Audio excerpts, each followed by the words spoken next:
bonjour à tous. Merci de choisir SMA Togo TV, ces différents canaux pour vous divertir et vous nourrir spirituellement. On espère que vous allez très bien et que ce nouveau jour augure déjà de très très bonnes choses. Un nouveau numéro de relax chez vous aujourd'hui. Si vous êtes prêts pour l'aventure d'aujourd'hui, eh bien, on va planter le décor avec ce clip inspirant de Samuel Soukrani. Le titre, c'est Papao.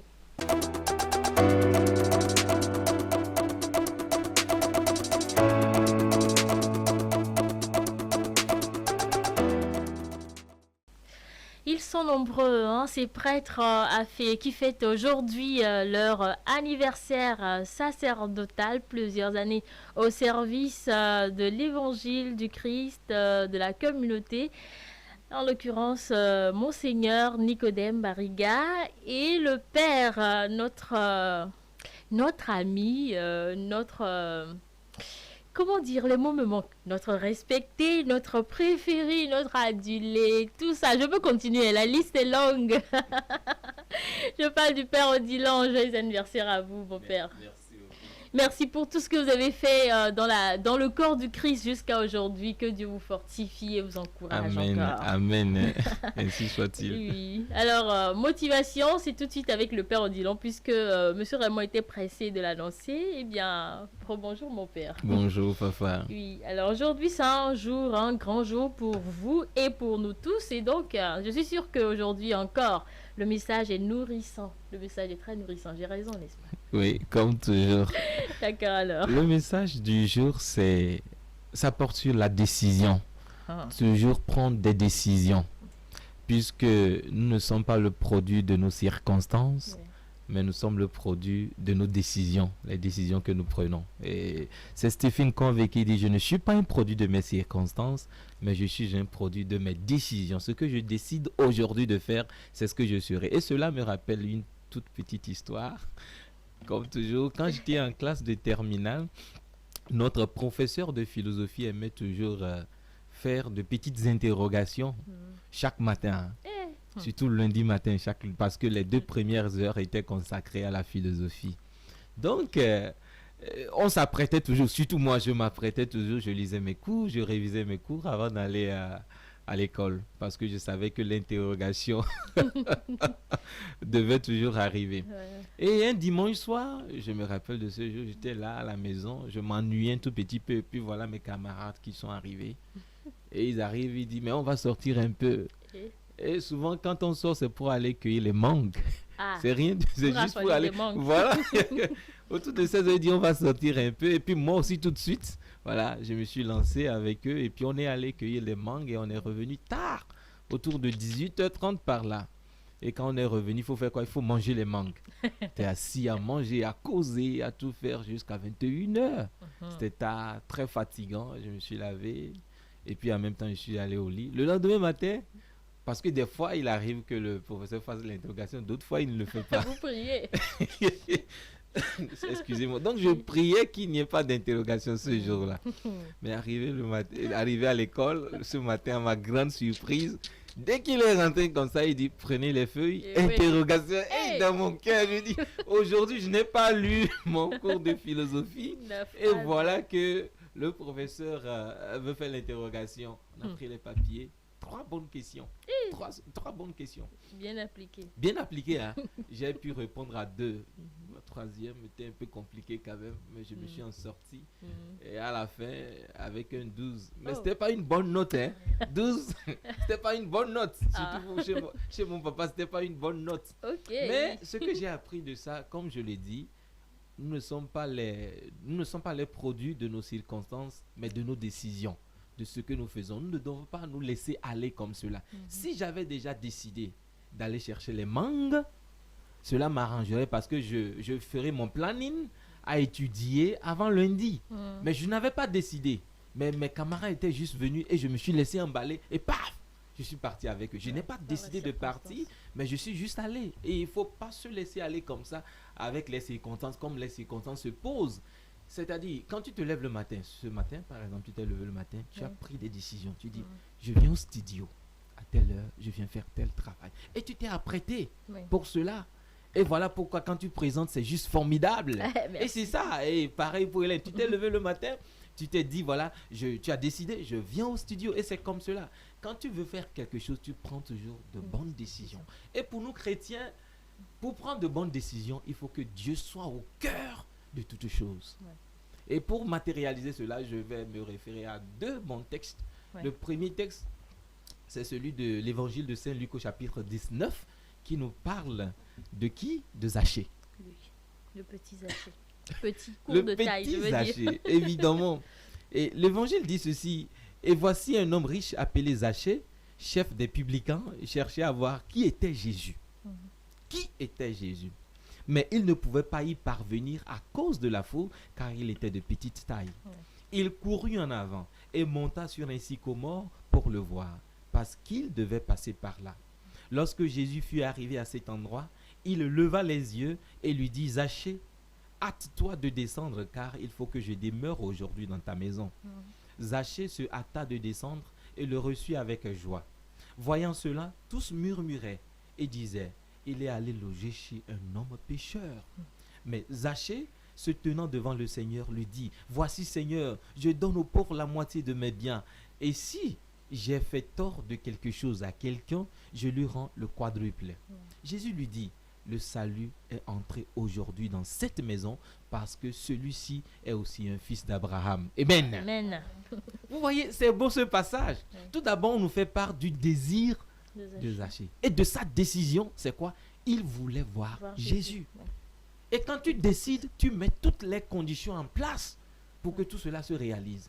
Et comme il avait ce désir, bien qu'il était un grand, il était bien, il avait de l'argent, parce que la fin nous fait comprendre qu'il avait de l'argent. Même s'il acquis ses biens de façon frauduleuse et pas juste, comme on le dit, mais il était aisé, il avait de l'argent. Mais il avait une décision, c'est de faire quoi? De voir Jésus. Et cette quête, regardez où est-ce qu'il va aller. On dit, il se met en course parce qu'il y avait la foule, il était de petite taille. Deux obstacles. Voilà. Et foule, deux obstacles. Un qui était lié à sa personne. Et l'autre obstacle, c'était quoi? La foule, l'extérieur. Mais il va tout faire pour braver cela parce qu'il avait pris une décision. Il voulait voir Jésus. C'est ça sa décision. Pas qu'il se promenait, baladait comme ça. Il a appris que Jésus vient. Et puis voilà, il s'est... Non. Essayer voir, non. Et là, vous voyez qu'il s'est préparé. Mais s'il était là juste comme ça, on dit Jésus passait, il ne pourrait pas prendre le temps de mûrir, de prendre des décisions afin de pouvoir braver toutes ces difficultés. Mais il a décidé, on nous a dit qu'il s'est mis en avant, il a commencé à courir. Et riche qu'il était, à monter sur un sycomore.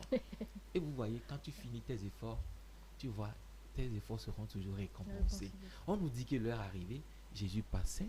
C'est Jésus qui était arrivé maintenant, là où était Zachée, monté, perché sur l'arbre. Il ne crie pas à Zachée, il ne dit pas Jésus, je veux te voir. Mais c'est Jésus arrivé là qui hausse la tête et dit Zachée, descends. Et c'est comme cela que ça se passe dans notre vie. Hein. Quand nous mûrissons les décisions et que nous mettons les conditions en place, cela se réalise. Tout le plan de Dieu se réalise. C'est pourquoi il faut toujours prendre de bonnes décisions et mettre les conditions en place pour que tout cela se réalise. Et Jésus dit, aujourd'hui, il faut que je demeure chez toi. Et la fin, Jésus dit, le salut est entré dans quoi? Dans cette maison. Regardez ce qu'il a eu. Ça, c'est le produit de cette décision, des décisions qu'il a prises. Et maintenant, la deuxième référence biblique, c'est de l'évangile de Saint Jean au chapitre 2, qui nous parle du premier miracle de Jésus dans l'évangile de Saint Jean. Et attendez, je vais juste citer le début de cet évangile de Saint Jean au chapitre 2. Le chapitre 2, excusez-moi. Un très beau passage que j'adore. On dit ceci, 3 jours après, il y eut des noces à Cana en Galilée, la mère de Jésus était là. Et Jésus fut aussi invité aux noces avec ses disciples. Nous connaissons l'histoire, je ne vais pas lire toute l'histoire. Et étant dans la fête, à un moment, on dit le vin manqua. Ils n'ont plus de vin. Catastrophe.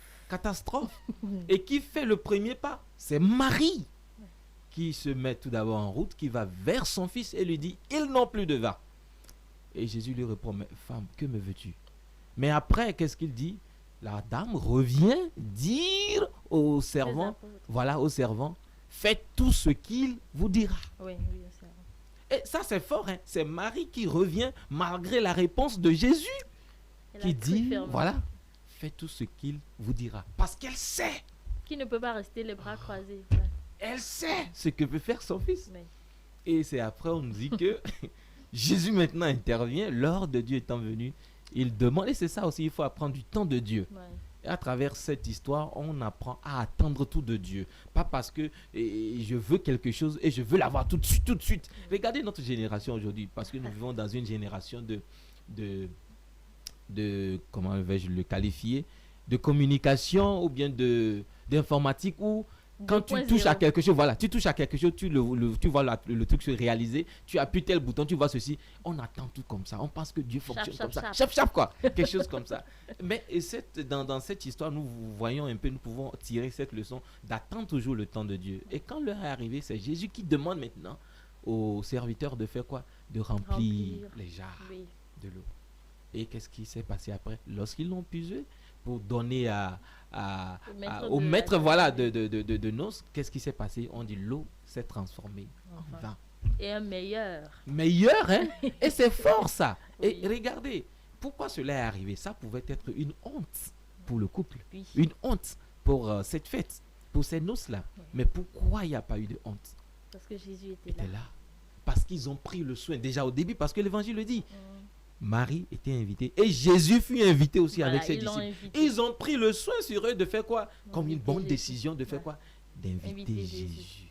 Et c'est ça. Et pour nous aussi, lorsque nous invitons Jésus et Marie dans notre vie, dans nos décisions que nous prenons toujours, c'est-à-dire Dieu finit par triompher. On finit par être toujours des victorieux. Et ça, c'est le message du jour, de toujours prendre de bonnes décisions. Et au centre de nos décisions, qu'il y a Dieu. Voilà. Merci beaucoup. Merci beaucoup à vous, mon père. Merci pour ce message requinquant. Je rappelle que vous ne devez pas vous laisser guider par les circonstances. Plutôt, laissez-vous guider par les décisions.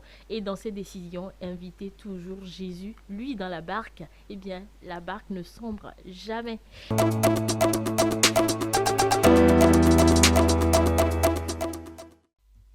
Il est notre raison de vivre. Son amour nous suffit. C'est vrai, son amour nous suffit parce que quand quelqu'un vous aime, il est capable de tout pour vous. Et donc l'amour de Dieu, imaginez tout ce que Dieu peut faire pour nous parce qu'il a la toute puissance. Quand vous avez son amour, vous avez tout. C'est ce que Laurie et José essayaient de véhiculer dans leur si belle chanson. Entre nous aujourd'hui, on ne parlera que du Père Odilon. Oui, parce qu'aujourd'hui c'est son jour. Moi, je me dis que l'anniversaire sacerdotal, c'est une nouvelle renaissance. Et donc, c'est pratiquement l'anniversaire de naissance parce que c'est une nouvelle naissance. Être prêtre, dédier sa vie à Dieu, je pense qu'on est de nouveau encore, en quelque sorte. Et donc, aujourd'hui, on va parler de lui, de son parcours et faire une petite ouverture sur ce qu'est la vie de prêtre et comment discerner l'appel de Dieu. C'est entre nous.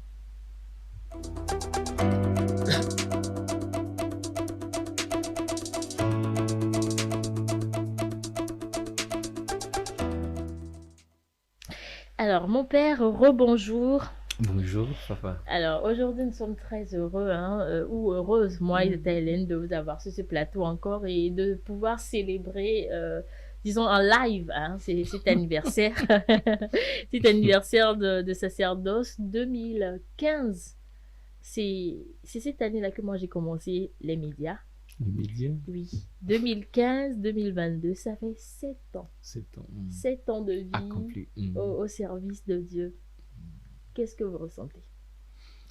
Ce que je ressens en ce jour, je dirais, c'est un sentiment de joie, de gratitude surtout envers Dieu pour ce temps passé avec lui, par sa grâce, parce que nous le savons bien, ce que nous sommes aujourd'hui, bien ce que je le suis par la grâce de Dieu. Ouais.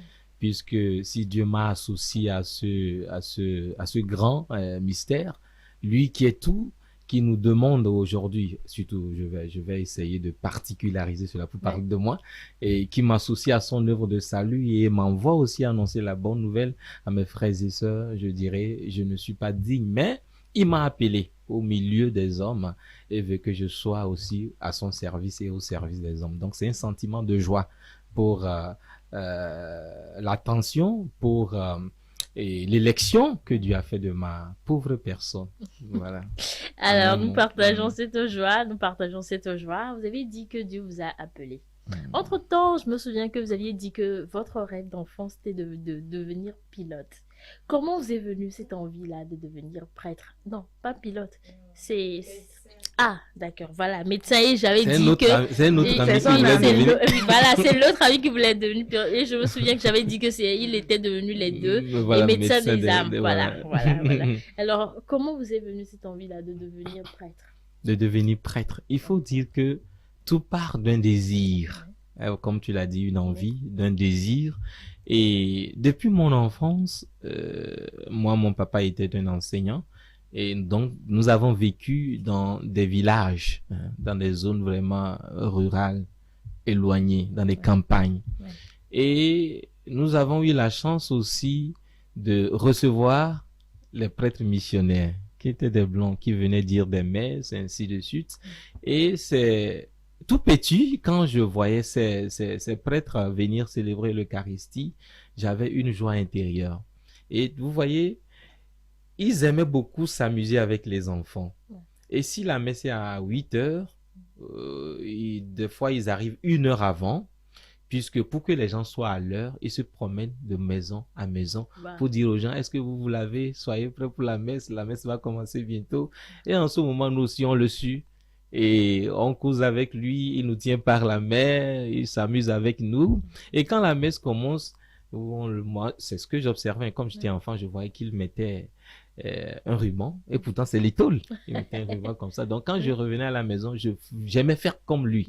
Mettre l'étole, limiter, mettre l'étole et commencer à m'amuser avec les bois de conserve pour dire que je suis en train de faire la messe. Ouais. Et il nous aimait assez. Il aimait beaucoup les enfants. Donc tout part de là. Donc vous voyez, l'envie de le copier, de faire comme lui. Donc tout part de là. Donc j'aimais toujours faire comme lui, faire comme lui. Et cette envie, ce désir grandit en moi.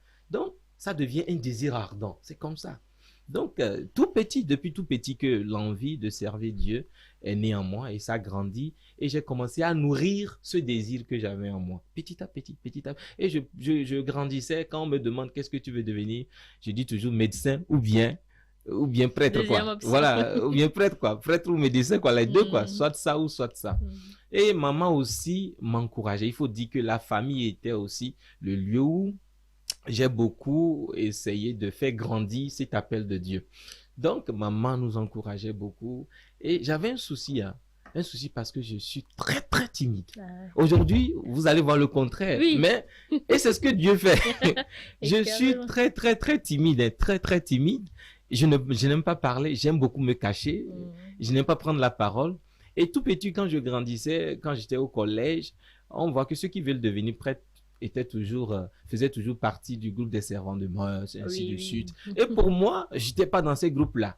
Et maman dit toujours, tu veux devenir prêtre et puis tu ne fais pas partie du groupe des servants de mœurs, tout ça là-bas. Ou lorsqu'on vient à la rencontre d'un prêtre, maman va me prendre par la main. Ah, tu vois, c'est mon fils, il s'appelle Kofi Odilon, il va être prêtre. Et en ce moment, je suis là comme ça, les yeux baissés. Je dis, non, maman, pourquoi? Quand on retourne à la maison, maman, pourquoi tu fais ça? Je n'aimais pas. Et pourtant, j'avais le désir de devenir prêtre. Et je ne comprenais pas pourquoi. Je n'avais pas ce sentiment-là de partager cela avec les prêtres, tout cela. C'est parce que j'étais toujours introverti et je ne m'exprimais pas assez. Donc, j'ai contenu cela pendant des années. J'ai grandi avec. Mais je le disais, je le partageais avec mes amis, ceux avec qui j'ai fréquenté au collège et au lycée. Ça, je le disais ça.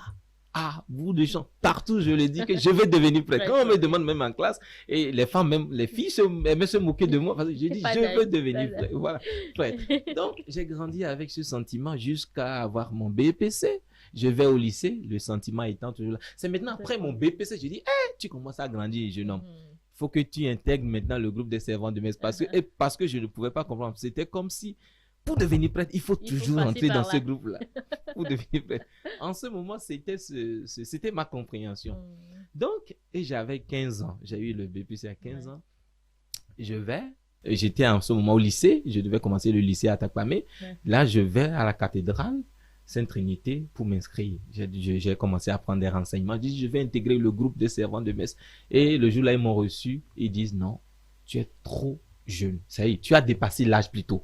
Parce que tu as dépassé l'âge. Parce qu'il faut prendre les enfants à partir de 10 ans, 9 ans par là. Et à 15 ans déjà, on finit, hein. On ne peut plus servir à 15 ans, 16 ans, que je suis déjà vieux, si je peux le dire ainsi. Aujourd'hui, je connais. On ne peut plus m'intégrer dans le... Je dis, oh! Je me suis dit, mais alors c'est fini pour moi, donc je peux plus devenir prêtre ou quoi? Donc, ça m'a beaucoup peiné, hein. Donc je me disais que est-ce que je vais devenir prêtre ou bien je ne vais plus devenir prêtre? Et j'ai commencé à me questionner. Et un jour, j'étais là, on a fait l'annonce qu'il y a un groupe vocationnel pour tous ceux qui veulent devenir prêtres, sœurs, religieuses, ainsi de suite. Même se marier doivent faire partie de ce groupe-là et discerner leur vocation. Tout de suite, je me suis inscrit et j'ai commencé à aller au groupe vocationnel comme cela. Et cela a grandi en moi. Mais la question que je dois me poser, c'est que comment se fait-il qu'aujourd'hui je suis devenu prêtre missionnaire? Peut-être la question viendra après et on essaiera de répondre. Mais la question à laquelle je répondais, c'est comment est-ce que j'ai nourri voilà, cette envie ou bien cet appel de Dieu, comment est-ce que je l'ai senti et ça a grandi en moi. Donc voilà comme cela que ça a commencé petit à petit jusqu'au lycée. Où dans le groupe vocationnel, on donnait des enseignements, des sessions de formation sur comment discerner sa vocation, savoir si c'est Dieu qui m'appelle et comment répondre à cet appel de Dieu à travers les dispositions intérieures que nous pouvons aussi apprêter pour recevoir cet appel. D'accord. On en reviendra. Peut-être que vous allez nous expliquer davantage. Mais être prêtre, c'est une grande responsabilité. Je me dis parce que j'ai entendu parler un pasteur qui dit nous sommes comme des bergers du peuple de Dieu et quand tu es un berger et que tu as par exemple une brebis sous ta responsabilité, c'est ce que la brebis fait. La responsabilité vous incombe indirectement. C'est-à-dire si vous me dites par exemple moi en tant que votre brebis de voler, c'est que vous m'avez dit de voler, vous m'avez appris une très mauvaise chose. Donc, c'est une grande responsabilité, à mon avis, d'être prête, de pouvoir conduire une foule de personnes, si je peux le dire ainsi, et de, disons, porter le fardeau de toutes ces personnes. Où est-ce que vous trouvez la force de faire tout ça? Nous le savons. Nous comptons sur une seule personne. Et c'est Dieu, c'est Jésus. C'est lui qui nous a appelés. Et lorsqu'il nous a appelés, il nous a adressé ce message de lui faire confiance, de nous laisser guider. Et pour cela, pendant ces moments de difficulté que l'on peut traverser, la source, la force, c'est Jésus. Nous puisons notre force en Dieu et dans la prière surtout. Et c'est la prière qui nous aide, qui nous aide beaucoup à pouvoir dépasser ces moments de difficulté que l'on peut traverser. Et quand on fait confiance en lui et qu'on essaie aussi d'être toujours unis à lui dans la prière, on essaie de surmonter toutes ces difficultés-là. Voilà. Vous parlez de difficultés, hein, mais est-ce que chaque matin, quand vous réveillez, vous avez toujours envie de continuer ou est-ce qu'il vous arrive parfois d'être fatigué? Est-ce que ça vous est traversé l'esprit une fois d'abandonner? L'abandon, depuis que je suis devenu prêtre, je dirais non. Et non et non. Il y a même un morceau que j'ai posté sur TikTok entre-temps où je disais, Seigneur, est-ce que je peux t'abandonner un jour pour les choses du monde? Et la voix vient dire, non, non, non. Juste pour rire un peu. Pour dire que depuis que je suis devenu prêtre, il y a les difficultés qui viennent toujours. Voilà, ça ne manque pas. Mais pour dire que je vais décider d'abandonner, non, depuis que je suis devenu prêtre. Mais pendant ma formation, oui. Les choses sont arrivées où tu dis, ah Seigneur, avec ça là. Est-ce que je vais continuer? Puisqu'il n'y a pas de certitude, non? Pendant la formation, des choses sont arrivées au point où tu te dis, est-ce que ça va aller ou bien plutôt abandonner? C'est trop difficile. Je peux te donner un exemple même là, concret, puisque je n'étais pas allé au bout de l'appel, voilà, jusqu'à l'ordination. Et vous savez, quand je suis venu même à l'université, puisque le désir était toujours là, et j'ai commencé même à assister aux sessions des missionnaires quand j'étais en classe de première, donc au lycée encore. Et là, j'assistais aux sessions ici à Lomé, puisque les pères SMA organisaient des sessions. Voilà, je ne vais pas rentrer en détail parce que c'est trop long. Comment est-ce que je suis arrivé à la connaissance des pères SMA? Pourquoi ne pas être diocésain et aujourd'hui missionnaire? Tout ça, c'est de longues histoires. Donc, je venais à Lomé pour les sessions et on a dit, en temps normal, quand tu fais 2 ans de cheminement, au bout des 2 ans, tu fais quoi? Tu rentres au séminaire, tu commences ta formation. Donc, depuis première, moi, j'ai en classe de terminale. Après mon bac, je m'attendais à être sélectionné et à commencer ma formation. Mais, à ma grande surprise, j'ai mon bac J'arrive, on ne me dit rien. On dit, voilà, on est jeune, d'aller à l'université. Et pourtant, moi, je comptais sur ça, puisque j'avais eu le bac avec mention. Et on avait des bourses pour aller au Maroc pour faire la médecine. Et je me suis dit, comme la SMA va me choisir et que j'irai au séminaire, donc je suis même plus allé déposer ma papier pour la bourse qu'on avait reçue. Mais à ma grande surprise, la SMA me dit, non, tu es trop jeune, va à l'université. À ton âge, va à l'université, continue tes études. Et pour moi, c'était très fort. Je me dis, mais pourquoi? Ce temps perdu, je pouvais aller au Maroc et commencer à étudier la médecine. Donc, tu vois, d'abord, c'est le premier choc négatif. Donc, quand je suis revenu à l'université, comme je voulais devenir prêtre. C'était ce désir-là. Je sentais que Dieu m'appelait. Donc, arrivé à l'université, j'ai continué aussi le cheminement. Donc, j'allais aux sessions qui étaient organisées chaque premier samedi du mois. Et aussi, il y avait les grandes sessions pendant les congés qu'on allait. Et au bout de 2 ans, j'ai été choisi pour aller maintenant au Ghana pour commencer ma formation. C'est là le deuxième choc. Quand j'ai été sélectionné, parce que là, il y a une maison de formation au Ghana et une autre aussi de philosophie en Côte d'Ivoire. Mais quand on m'a choisi, on m'a dit, moi, je vais au Ghana et mes autres confrères vont. On est trois vont au Ghana, 3 vont en Côte d'Ivoire. Et je fais partie de ceux qui vont au Ghana. Moi, je n'aimais pas l'anglais. Ah oui! Ça, c'est un autre souci encore. Depuis la classe de 6, je n'aime pas l'anglais. Vous appiez les cours. Donc, oui. Et même quand j'étais au lycée, des fois, je quittais la classe et puis j'allais me cacher. Ce n'est pas un conseil, hein. C'est pas un conseil pour les élèves qui nous suivent.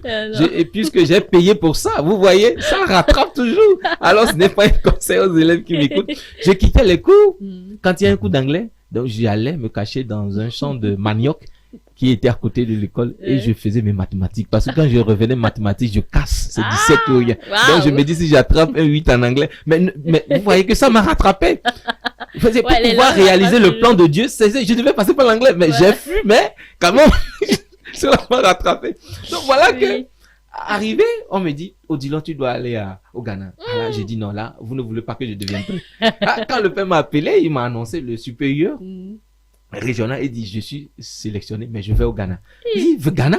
Pourquoi? J'ai dit non, moi je ne peux pas aller au Ghana. Il dit non, tu es trop jeune. J'ai dit non, je ne peux pas. Les autres ont fait avant toi. J'ai dit non, je ne peux pas aller. Il dit ok, je te donne 1 semaine pour me donner ta réponse. Si tu vas aller ou tu vas pas aller. J'ai pleuré, j'ai appelé maman. J'ai dit à maman voilà. Maman dit c'est toi qui te sens appelé. C'est toi que Dieu appelle, c'est toi qui vas répondre. Vas-y, débrouille-toi. Demain, il ne faut pas venir dire c'est ma maman qui m'a soutenu. Et je suis allé voir mon directeur spirituel qui était à Kizito. Donc, il m'a pris, on est allé au Saint-Sacrement et il m'a donné un passage où quelqu'un qui voulait suivre Jésus lui a dit laisse-moi aller saluer mes parents et revenir. Et Jésus lui a dit non, laisse les morts enterrer les morts. Toi, va, annonce l'évangile. Et il m'a rien dit, il m'a juste montré le passage. Il dit va devant le Saint-Sacrement, lis et puis prie. J'ai lu, j'ai dit non, je sais ce qu'il voulait me dire par là. Je reviens, je lui dis mais j'ai compris mon père, je veux partir. Il dit tant mieux, il a prié pour moi et j'ai appelé le supérieur pour lui dire que j'irai. Il dit tu vois, les autres l'ont fait avant toi et tu le feras. Tu n'es pas le premier, tu ne seras pas le dernier. Et j'étais allé les difficultés pour apprendre l'anglais parce que je fuyais l'anglais. Vous vous imaginez à l'université? Mais Dieu étant, donc vous voyez, il y a cette difficulté là où à un moment c'est comme si non, je peux pas continuer. Mais dans la formation aussi il y a des difficultés parce que c'est un long processus d'une dizaine d'années. Donc il y a eu des difficultés qu'on a traversées ainsi de suite. Mais voilà, on a tenu à cause de la grâce de Dieu. Merci à Dieu pour cette grâce, cette force qu'il vous donne tous les jours. Vous avez parlé de votre parcours, c'est-à-dire comment vous avez commencé, les difficultés que vous avez eues. J'ai envie de vous poser une question. Aujourd'hui, après 7 ans de vie au service de Dieu, quelle est votre plus grande fierté? Ma plus grande fierté, si je vais le dire d'abord en un mot, c'est de savoir que les gens sont contents du service que je leur rends quand on parle de quoi? De parler de la parole de Dieu. Les gens sont contents, ils sont satisfaits. Et je donne un exemple par part. Quand tu nous décortiques les textes, je comprends. Quand quelqu'un te dit comme ça, tu dis non, au moins tu arrives à étancher une soif de la parole de Dieu. Donc voilà un des exemples, quoi. Les gens sont contents du service que nous rendons, puisque j'ai été appelé pour servir Dieu et annoncer sa parole. Donc si déjà les gens sont contents pour cela, Voilà, c'est ma fierté. Il faut savoir que le message de l'évangile passe. Maintenant, la suite, c'est la conversion des cœurs. D'accord, mon père. Une toute dernière question puisque le temps est déjà contre nous. Aujourd'hui, je me dis que c'est votre anniversaire de naissance, c'est votre anniversaire sacerdotal. Et chaque anniversaire a un souhait. J'aimerais que Dieu vous écoute dans cette émission. Quel est votre désir? Votre désir, votre souhait pour aujourd'hui. Ok, mon souhait pour aujourd'hui, c'est que Dieu puisse me fortifier, hein, me fortifier à toujours être un bon prêtre à l'image de Jésus et à toujours me relever pendant mes mouvements de faiblesse. Donc c'est ma seule prière. Voilà, à demeurer un bon prêtre. Ouais, j'espère que Dieu il vous a déjà écouté et il vous a déjà donné toutes ses capacités. Et c'est sûr que dans quelques années, on fêtera 10 ans, on fêtera 15 ans, on fêtera 25 ans. On fêtera 35 ans. Oh, qu'il soit ainsi. Ça, c'est mon Seigneur qui fait 35 ans. Je sais. Et on fait coucou à mon Seigneur. Joyeux anniversaire également à mon Seigneur Bariga. Et tout le bonheur pour lui. Et j'espère qu'on fêtera 50 ans de sacerdoce. Et il prendra une canne pour marcher, mais ce sera une fierté. Ce sera vraiment une fierté. Merci beaucoup à vous, mon père. Merci et joyeux anniversaire une fois encore. Merci à Hélène. Merci à toute l'équipe qui a réalisé cette émission. Merci à vous, chers téléspectateurs. Restez toujours connectés sur SMA Togo TV. On se retrouve demain. Au revoir.